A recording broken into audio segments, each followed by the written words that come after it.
La 4e réunion de travail entre la coordination angolaise aux frontières et la brigade douanière et lutte contre la fraude, appuyée par la direction provinciale de la DGDA Congo central, s'est tenue du 10 au 14 juillet 2018 à Makela-Dozombo, dans la province de Ouija, en République d'Angola. Les deux parties ont minutieusement évalué le plan d'action revu et signé en juin 2016. Elles ont également adopté de nouvelles stratégies conjointes en fixant le mois de mars 2019 comme période probable à la réouverture du poste frontalier de Kimpangu en République démocratique du Congo et de Kimbata en République d'Angola.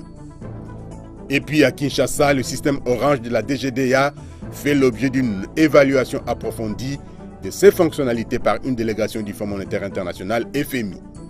Il est question de ressortir les faiblesses de ces systèmes en vue d'y apporter des améliorations allant dans le sens d'augmenter l'efficacité dans la détermination de la valeur en douane des marchandises à l'importation. Tous ces titres et tant d'autres vous seront développés dans le corps de ce magazine Fiscalité et Développement dans une présentation de Didi Mavambo. Agence Galaxy Media, la passion de développer la RDC. Bienvenue à cette nouvelle édition du magazine Fiscalité et Développement, la grand-messe de finances publiques en RDC. Makela-Dozombo, municipalité de la province de Ouija en Angola, a abrité du 10 au 14 juillet 2018 la 4e réunion de travail entre la coordination angolaise aux frontières et la direction de la brigade douanière et lutte contre la fraude, appuyée par la direction provinciale de la DGDA Congo central. Le 12 juillet, les deux parties en présence du vice-gouverneur de la province de Ouija et du ministre provincial de l'Intérieur et Justice, qu'accompagnaient les représentants du ministre provincial des Finances, en l'occurrence le directeur général de la DGRKC, ont procédé à l'évaluation point par point du degré d'exécution du plan d'action revu et signé le 3 juin 2016. Il était question aussi pour la délégation congolaise et les différents responsables impliqués dans la gestion de postes frontaliers angolais de concocter également de nouvelles stratégies conjointes en vue de créer de meilleures conditions susceptibles de permettre la réouverture du poste frontalier de Kimbata en Angola et Kimpangu en RDC. Les précisions avec nos envoyés spéciaux Rosette Mamba, Poloto et Landry Nyangi Lostine qui étaient dans la suite de cette délégation. Cette rencontre, la 4e du genre depuis la signature de l'accord d'assistance mutuelle administrative entre la République démocratique du Congo et l'Angola, est décisive. Elle est consacrée à l'évaluation du degré d'exécution des recommandations relatives au plan d'action revu et signé en juin 2016 par Hannibal Antonio Vuma, le numéro 1 du service antifraude angolais, et Pierrette Mbombo Mukadi, directeur de la brigade douanière et lutte contre la fraude de la Direction générale de douane et accises DGDA. Toutefois, la question va au-delà des opérations de dédouanement et de prise en charge de marchandises, ce qui explique d'ailleurs la présence de tous les services impliqués dans la gestion de frontières. Pierrette Mbombo Mukadi, s'est habituée de ce genre de discussions, était à la tête de cette importante délégation composée du directeur provincial de la DGDA Congo central, Zoé Bokanya Lomboto, de Mvemba Malumba, Itambo Songa, Matumwene Bakebongo, ainsi que des représentants des autres services œuvrant aux frontières, notamment la police aux frontières, la direction générale de migration, le service de la quarantaine animale et végétale, les services d'hygiène aux frontières et les autres services non apparents reconnus dans l'ordre opérationnel, auxquels se sont joints pour donner encore plus de solennité à ces assises le ministre de l'Intérieur et de la Justice du Congo central, Félicien Mbedi, et le directeur général de la DGRKC, Blaise Kiangani, représentant personnel du ministre des Finances du Congo central. Durant plusieurs heures, les deux parties ont analysé de fond en comble les niveaux d'exécution des recommandations traduites en 8 points principaux. La signature de l'accord d'assistance mutuelle entre les deux pays, l'échange d'informations d'intelligence dont le processus se met en œuvre progressivement à travers l'identification de points focaux et l'échange d'informations à travers les documents physiques. À ce propos, un effort de renforcement doit être fait là où cet échange est faible ou inexistant. Les renforcements de la collaboration entre les directions douanières à travers les rencontres bilatérales trimestrielles pour l'échange d'expériences. Dans le lot, il faut noter également l'harmonisation de procédures pour le contrôle et la coordination des actions courantes, l'accélération de la construction des infrastructures dans les frontières, la connexion des systèmes informatiques de deux administrations, l'organisation des patrouilles conjointes dans les frontières communes et l'amélioration de procédures relatives au mouvement des marchandises ainsi que de mouvement des personnes et des bagages dans les frontières communes. Les deux parties en présence sont d'avis que des avancées notables ont été réalisées de part et d'autre, mais beaucoup reste encore à faire. La République démocratique du Congo, pour sa part, doit faire face à plusieurs défis, particulièrement ceux liés aux infrastructures. L'informatisation de postes douaniers ayant déjà évolué dans le bon sens. Doter les agents commis aux frontières des bâtiments dignes des dimensions de la RDC et aménager la route en terre battue reliant la cité de Kimpangu à la nationale numéro 1 semble être la priorité. En réalité, cette route est dans un état de délabrement très avancé après sa réhabilitation en 2011. Pierrette Mbombo en est consciente et relève de toute l'importance économique que revêt cette action qui va permettre la réouverture de ces postes, qui sous-entend aussi l'ouverture de cette cité presque enclavée au monde. La réouverture du poste de Kimbata, Kimpangu chez nous, représente un intérêt capital tant au niveau national qu'au niveau international. Certes, pour nous, la douane, la mission première, c'est maximiser les recettes pour le compte du trésor public. Mais nous ne pouvons pas maximiser les recettes si nous sommes en insécurité. C'est ainsi que nous devons veiller à ce qu'au niveau des frontières, lutter pour qu'il n'y ait pas de criminalité organisée.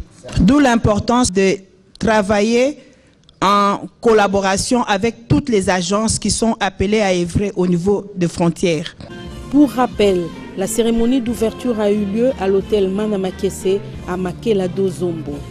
Après les hymnes nationaux de deux pays qui retentissent successivement, tout commence par le mot de bienvenue de l'administrateur de Makela-Dozombo qui rappelle la pertinence de la thématique proposée au cours de ces discussions, une suite logique de l'accord signé entre les douanes de deux pays en 2013.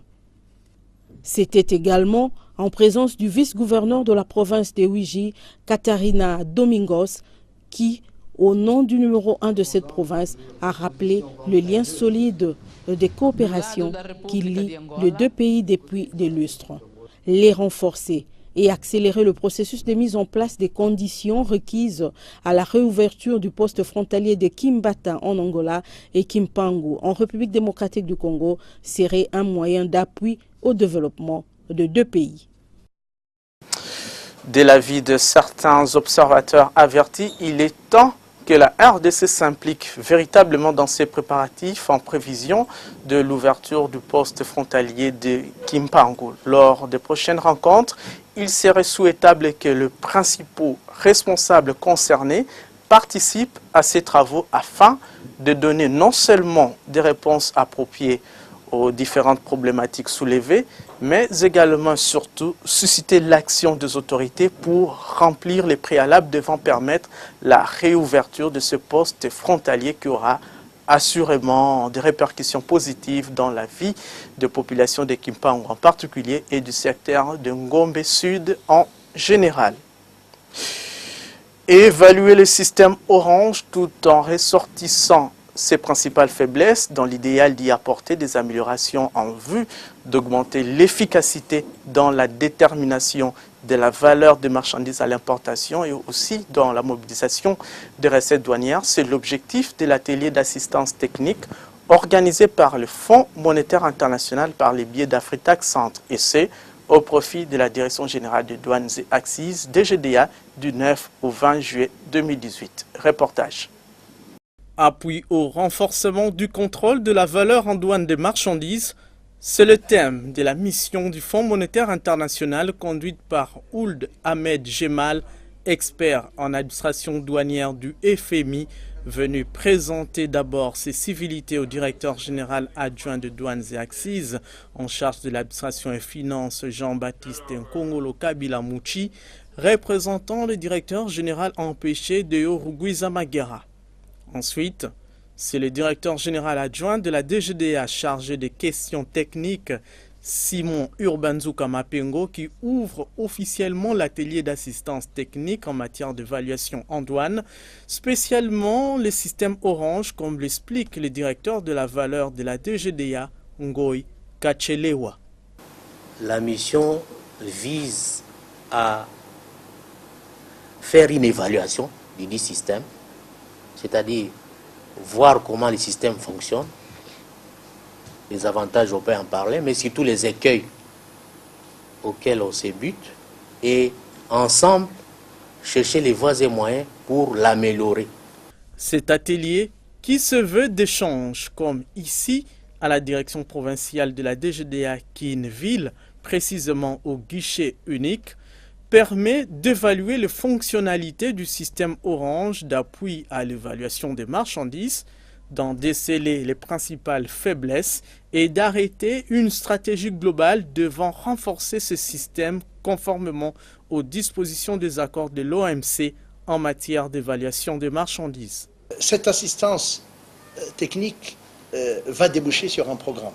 Donc nous sommes là pour évaluer le système Orange, oui, l'évaluer parce que c'est un système qui est déjà très bon, qui est conçu et qui clairement satisfait les autorités congolaises pour la raison simple, c'est qu'ils y sont depuis quelque temps.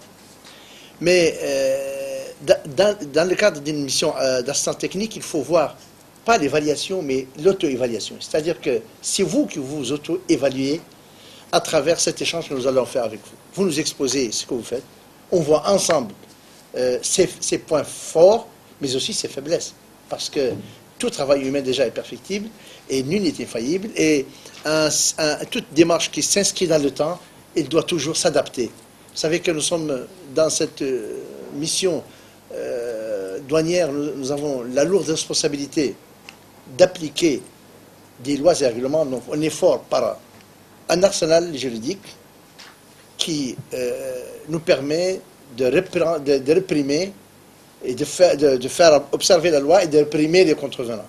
Mais on oublie une chose essentielle, c'est que ces mêmes lois et textes que nous appliquons sont, par la même occasion, une source d'inspiration pour ceux qui cherchent à les contourner derrière.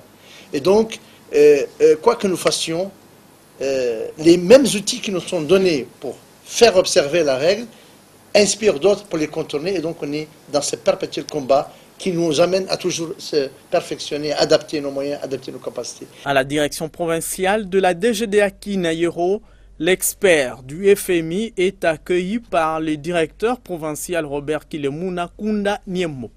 Après un entretien purement technique sur le fonctionnement de cette direction provinciale, la délégation se rend au guichet unique de la DGDA Kinshasa Aéroport pour faire l'évaluation du système Orange et identifier tous les mots qui dérangent le fonctionnement du dit système.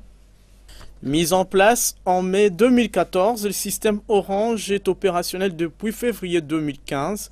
Ce dispositif d'acceptation centralisée de la valeur est une réforme importante qui contribue à la maximisation des recettes douanières.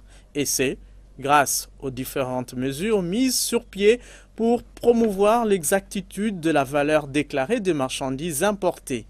Pour la petite histoire, après 9 ans de contrat d'inspection avant embarquement de marchandises à l'importation entre Bureau Veritas et le gouvernement congolais par le biais de la DGDA, soit de 2006 à 2015, la douane de la RDC s'estime présentement capable de reprendre ses fonctions de contrôle des marchandises importées.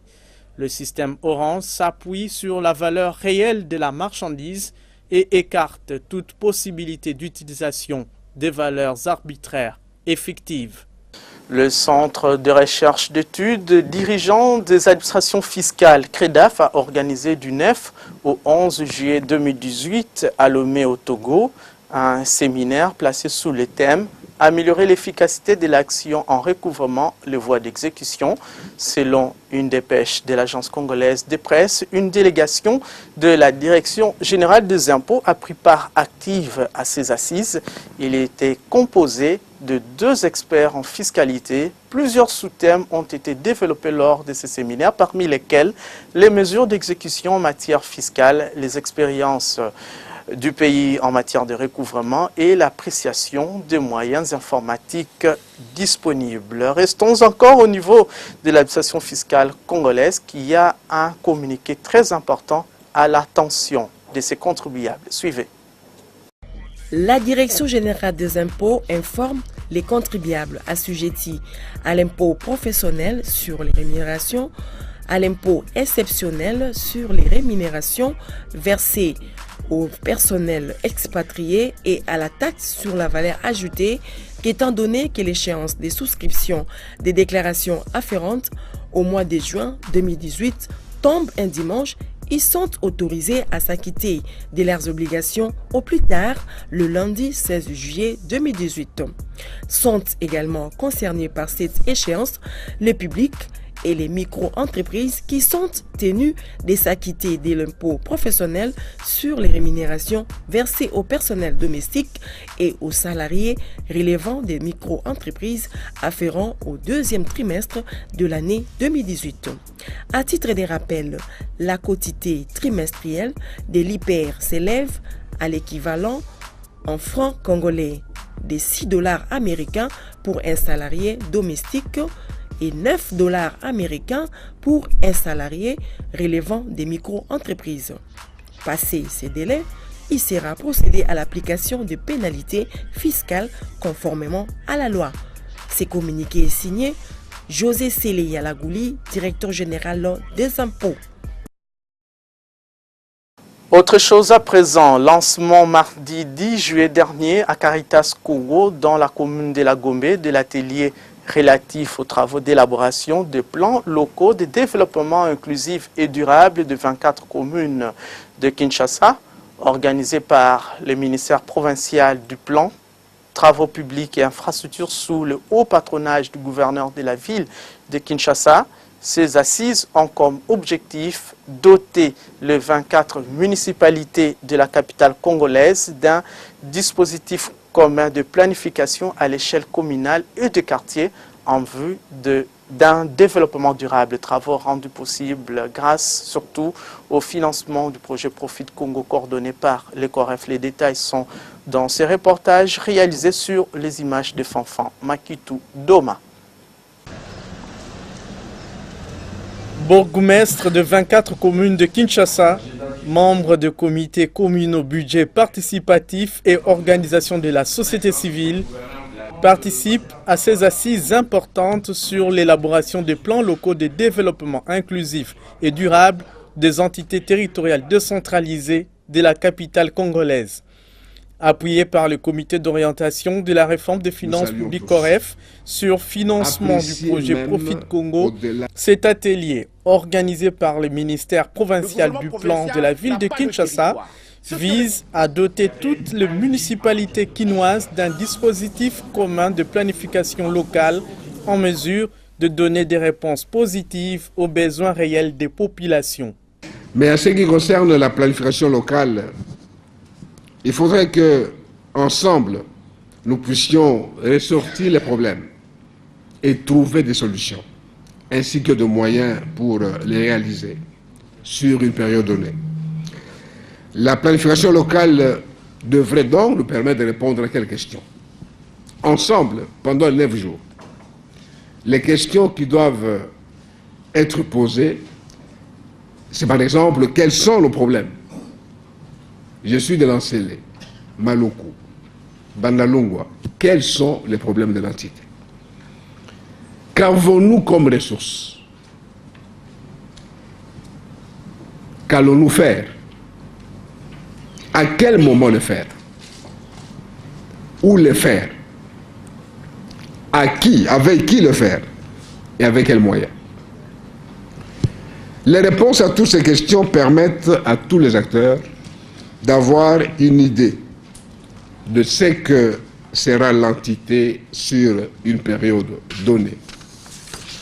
Comme nous pouvons le constater, le processus vient non seulement combler la carence du cadre programmatique des actions des entités, mais aussi aider les entités à faciliter le dialogue entre les acteurs locaux sur les priorités pouvant être prises en compte dans la mise en œuvre de l'approche budget participatif. Pour le ministre provincial du Plan, Travaux publics et Infrastructures de Kinshasa, la réussite de cette nouvelle vision de développement qui part de la base au sommet dépend en grande partie du dynamisme des bourgmestres des communes. Je voudrais ici attirer l'attention de vous tous que sans le leadership d'un bourgmestre, un plan ne peut pas être réalisé et mis en œuvre. Le plan de développement de la commune, c'est l'œuvre du bourgmestre. Et je salue certains bourgmestres, notamment le bourgmestre de la commune de Limété, qui a déjà trouvé des financements pour l'élaboration d'un plan de développement de sa commune, mais nous allons nous entendre par rapport à ce qui s'est fait maintenant, le bourgmestre de Kisenso, qui a eu l'occasion d'élaborer un plan de développement. Mais nous allons le refaire, parce que nous nous demandons s'il y a eu le diagnostic participatif. Mais je vous assure que lorsque vous ne prenez pas en charge ce processus de planification, vous ne pourrez absolument pas réussir vos objectifs devant les objectifs que vous êtes assignés au niveau de la commune. Nous voulons un leadership fort, une direction avérée au niveau de nos communes. Parce que l'exécutif provincial, le gouvernement provincial n'a pas de territoire. Ceux qui ont le territoire, c'est qui? Ce sont les bourgmestres. C'est eux qui dirigent réellement sur le terrain. Sans la participation, sans la redevabilité et la transparence, il y aurait peu de réponses aux demandes citoyennes et par conséquent, peu de services sociaux de base de qualité dans les quartiers de notre capitale nationale. Ce sont les propos du coordonnateur du COREF et Profit Congo, Godefroy Misenga Milabio. Ces technocrates souhaitent surtout que les plans locaux qui sortiront de ces travaux soient de véritables instruments de développement susceptibles de réduire sensiblement la pauvreté, et c'est par le truchement des réalisations sociales au profit des communautés locales. Et puis la reprise économique s'est consolidée en juin 2018, affirmation du comité de politique monétaire de la Banque centrale du Congo dans un communiqué publié mardi 10 juillet 2018. Selon la source, le solde du secteur minier est passé de plus de 27,5% à plus 40,5% en juin 2018. Les opérations financières de l'État en juin se sont soldées par un léger excédent de 3,7 milliards de francs congolais. C'est là à la suite de l'augmentation de recettes de 539 milliards de francs congolais et aux dépenses de 535,4 milliards de francs congolais.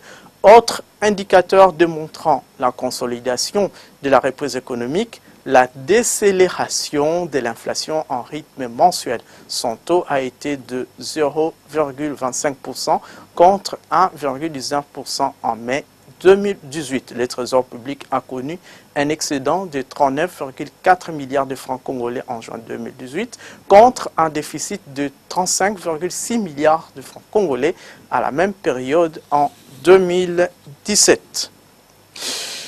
Fidèles amis téléspectateurs, vous avez certainement suivi dans cette émission la semaine passée le vernissage de l'ouvrage Macroéconomie, fondements, microfondements et politique écrit par le professeur François Kabouya Kalala et le doctorant Jean-Paul Tsassa. Un ouvrage qui résume la macroéconomie moderne et dynamique, l'évolution économique de la RDC de 1960 à 2016, une mine d'or pour les chercheurs, professeurs, étudiants et économistes. Réaction de Jérôme Sekana Penepapa, journaliste économique à l'issue de la cérémonie du baptême de cet ouvrage. On l'écoute au micro de Jean-Louis Miasekwama Loubake.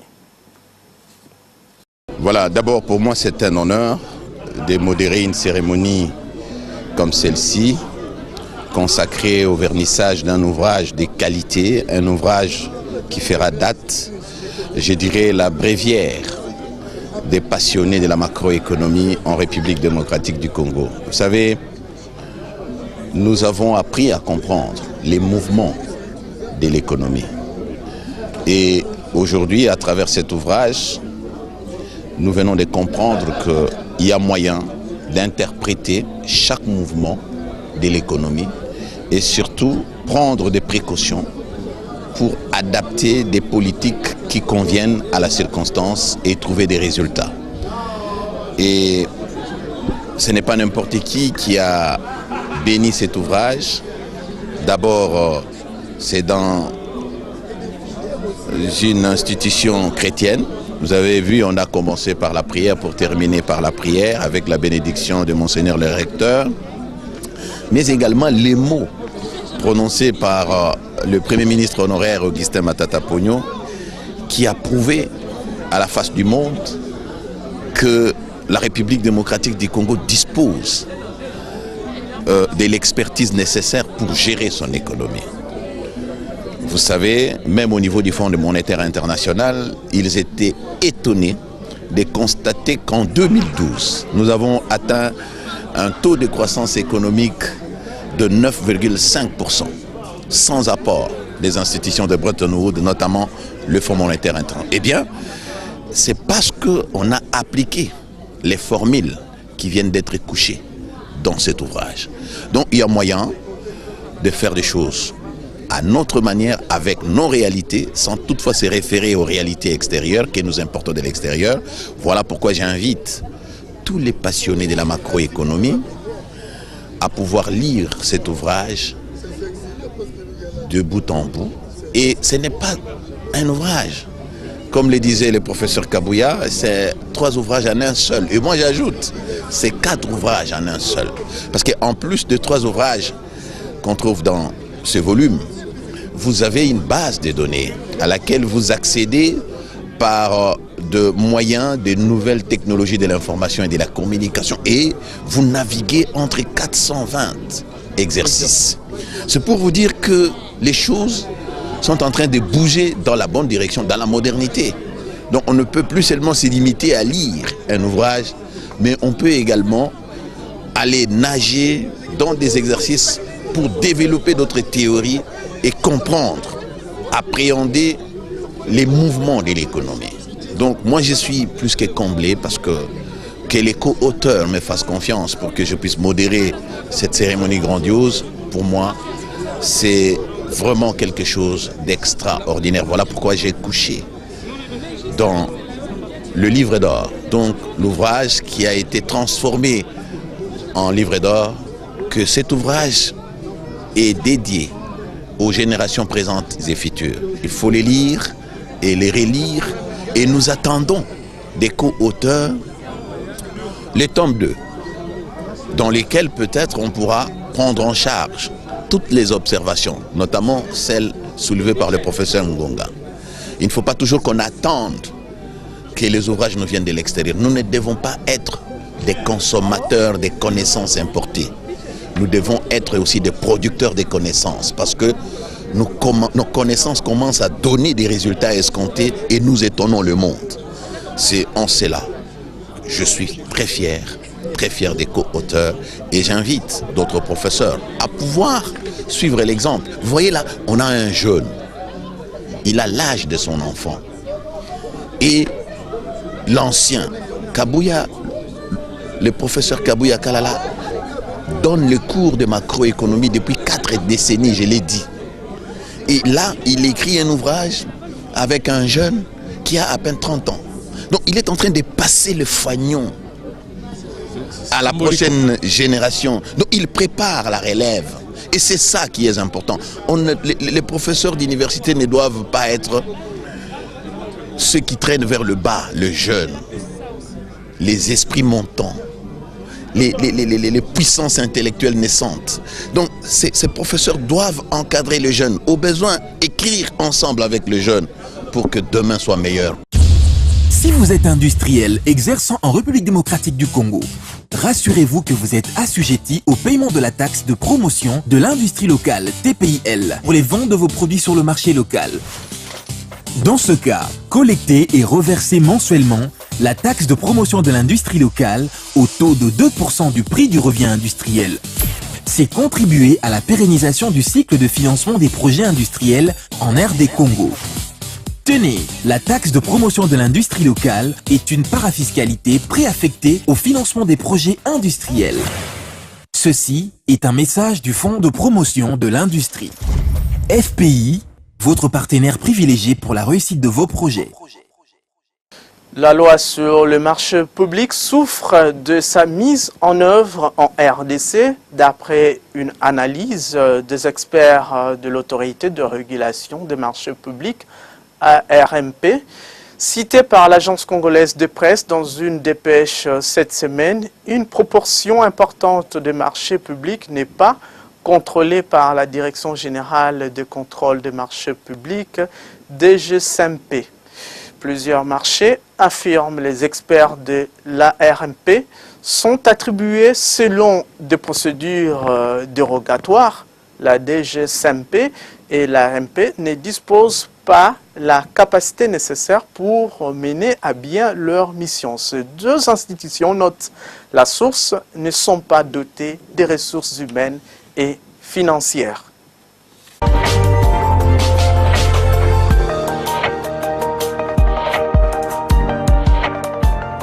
En dehors de nos frontières, la Banque africaine de développement BAD va débloquer 10 millions de dollars américains pour soutenir les petites et moyennes entreprises en Afrique, a indiqué un communiqué publié par cette institution panafricaine. Selon l'agence Ecofin qui a rendu publique l'information, ces financements devraient être directement injectés dans le Fonds africain de garantie AGF, spécialisé dans le financement de PME sur le continent africain.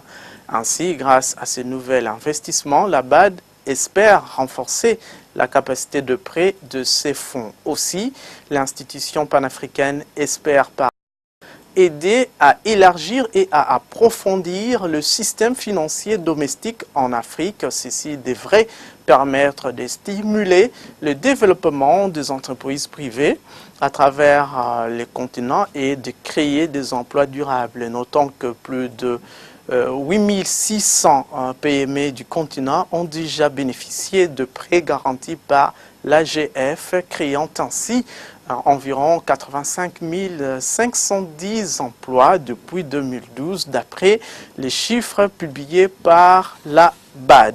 Justement, comme on parle investissement, sachez qu'initialement prévu pour les 4 et 5 mai 2018, la 3e édition de la Convention africaine pour le développement et l'investissement ADIC se tiendra le 25 et le 26 octobre 2018 à Zurich en Suisse, organisée par les partenariats pour le développement des infrastructures en Afrique, AFIDEP. Cette 3e édition de la Convention va se focaliser sur une gamme variée d'opportunités d'investissement que présente l'Afrique, à savoir l'agriculture, le tourisme, l'énergie, les mines, l'économie, les finances, les infrastructures de base, les transports, les télécommunications et l'industrie. ADIC 2018 est la plateforme idéale pour les entreprises africaines, entrepreneurs et investisseurs de se connecter avec d'autres investisseurs internationaux à la recherche de projets bancables et ceux qui recherchent des débouchés sur le marché riche qui existe dans les domaines clés en faveur du développement du continent africain. Parmi les partenaires médias de cette 3e édition de l'ADIC, il faut citer l'agence Galaxy Media. Plus d'informations sur www.adic.afidep.com. Et puis la compagnie française d'assurance pour le commerce extérieur, dans sa publication économique comptant pour le mois de juin 2018, a dévoilé qu'entre 2001 et 2017, la France a enregistré un fort recul de ses parts des marchés dans le pays d'Afrique francophone. Dans le domaine de l'exportation des machines, l'Hexagone a ainsi perdu près de 20 points de pourcentage dans l'ensemble des pays de la région, comme en Algérie, au Maroc, en Côte d'Ivoire ou au Cameroun, et même jusqu'à quasiment 25 points au Sénégal.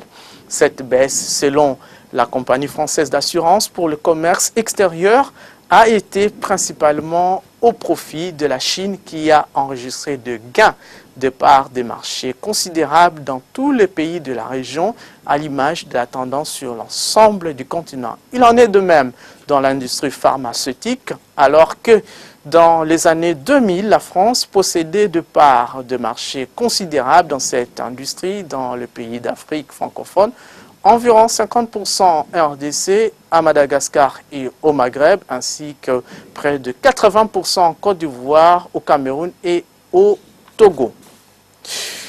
Retour au pays pour voir comment se sont comportés le prix des denrées alimentaires de grande consommation sur les principaux grands marchés de Kinshasa au samedi 14 juillet 2018. Le constat est de Philo Cholet Bapeke.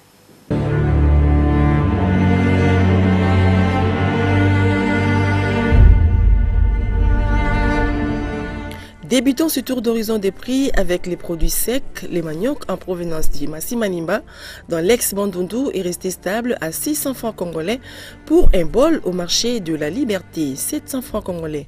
Par contre, au marché central, au marché Zigida, il se vend à 800 francs congolais et au marché Gambela, les mêmes bols se négocient depuis un mois à 700 francs congolais. Du côté poisson chinchard, communément appelé Mpiodi, au marché de la Liberté, le prix d'un carton de 30 kg de Zuplis est passé de 86 000 francs congolais il y a quelques jours à 85 000 francs congolais.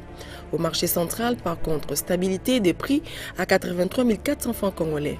Au marché Zikida, il s'est négocié à 85 400 francs congolais et 82 600 francs congolais au marché Gambela. Concernant les riz, au marché central, les prix est resté stable d'une semaine à une autre à 31 850 francs congolais.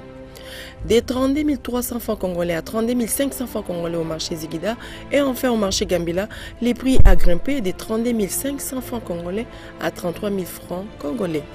Pour les haricots, les gobelets appelés Bundeli se vendent à 1400 francs congolais au marché de la Liberté dans la commune de Massina, 1200 francs congolais au marché central, 1100 francs congolais au marché Zigida et 1300 francs congolais au marché Gambela.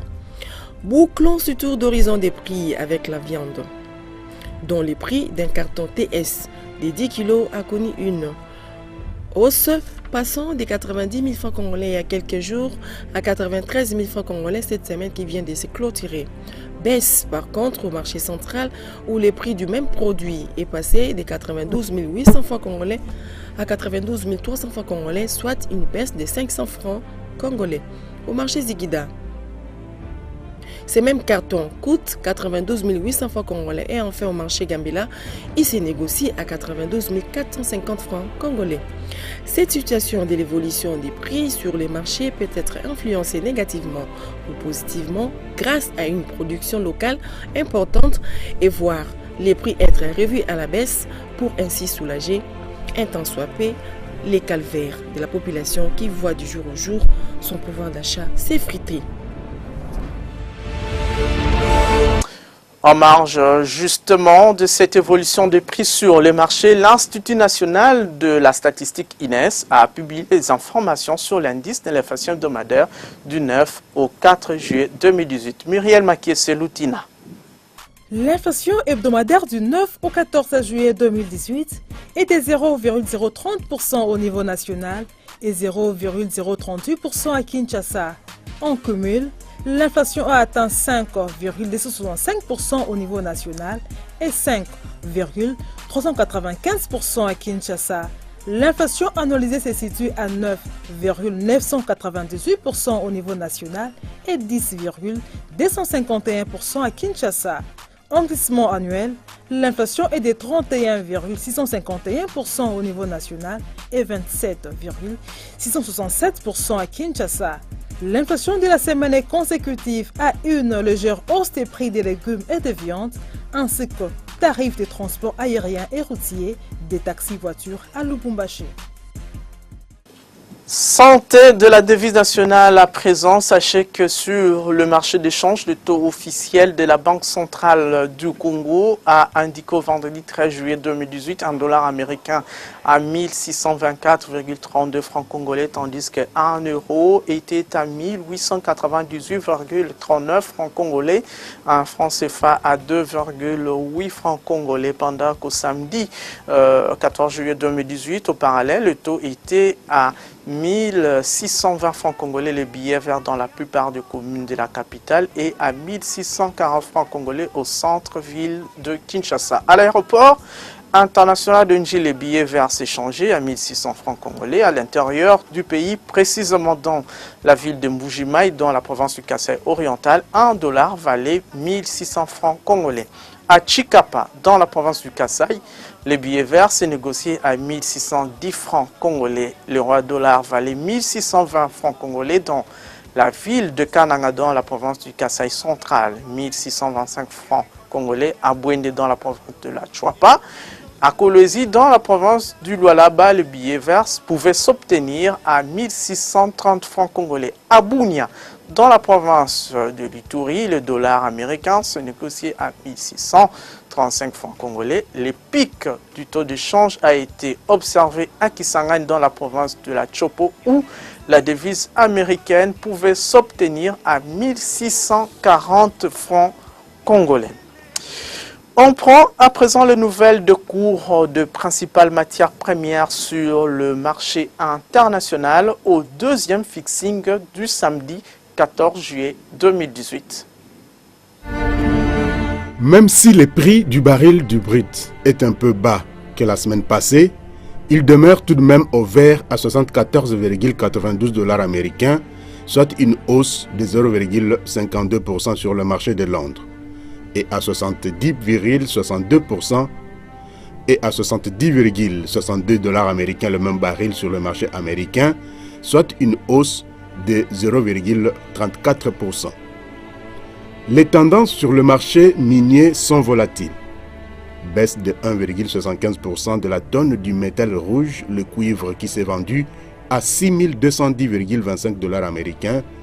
La tonne du cobalt, elle, est à 70 250 points, à 0,70% d'augmentation. Et la tonne du métal jaune, l'or, est en baisse de 0,57%, coûtant 1239,60 $ américains. Enfin, sur le marché des céréales, la tonne du maïs a coûté 330 $ américains, en baisse de 1,71%. Celle du riz est en hausse de 2,43%, se négociant à 11,82 $ américains.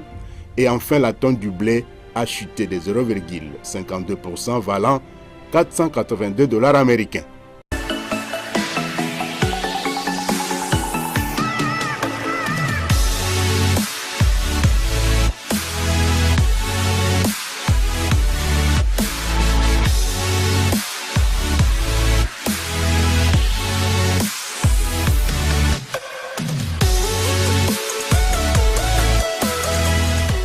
Avec Africa Panorama, suivez en temps réel tous les parcours de votre véhicule.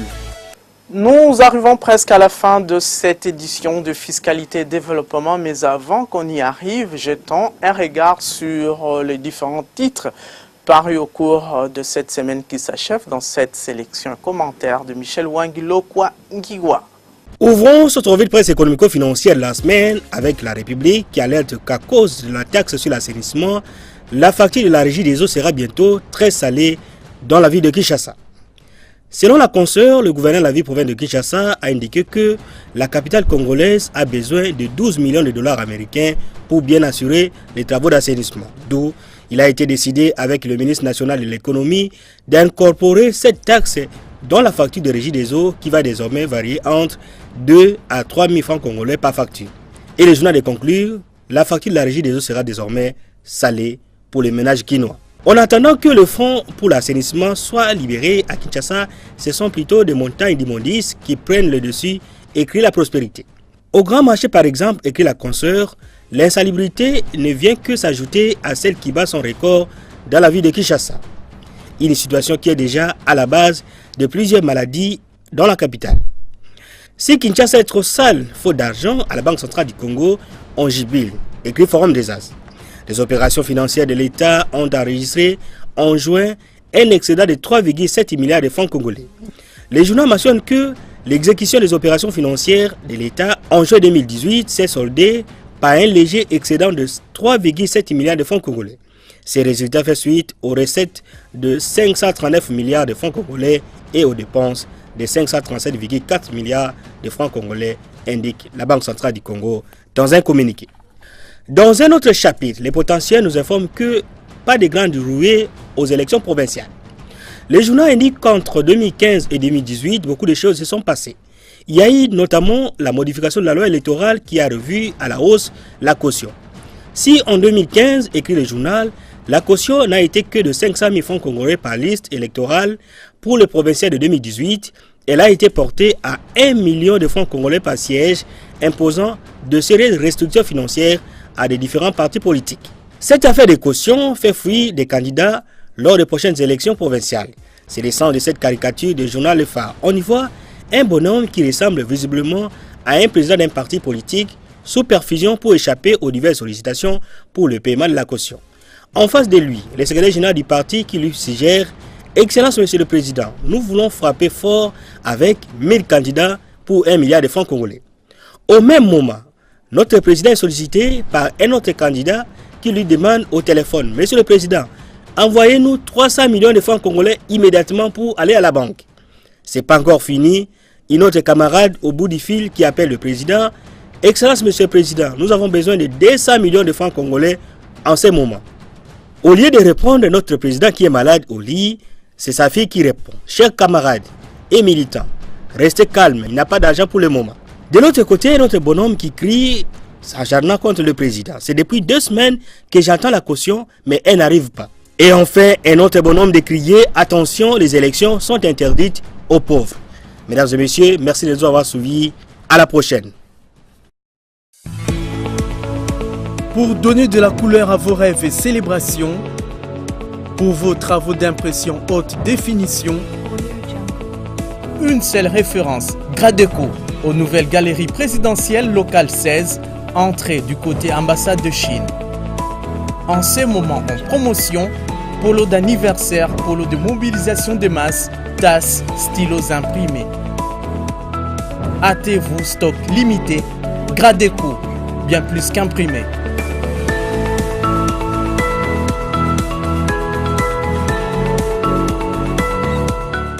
Voilà ainsi se boucle ce numéro du magazine Fiscalité et Développement. Merci à l'équipe technique qui a concouru à la réalisation de cette émission. Je pense à Céline Boumba Angelaine Lagrasse qui était derrière la caméra sous la supervision de Muriel Makiese. Loutina. Merci également à vous qui nous avez suivis à partir de la ville de Bumba. Nous sommes là dans la province de la Mongala. Le programme continue sur votre chaîne.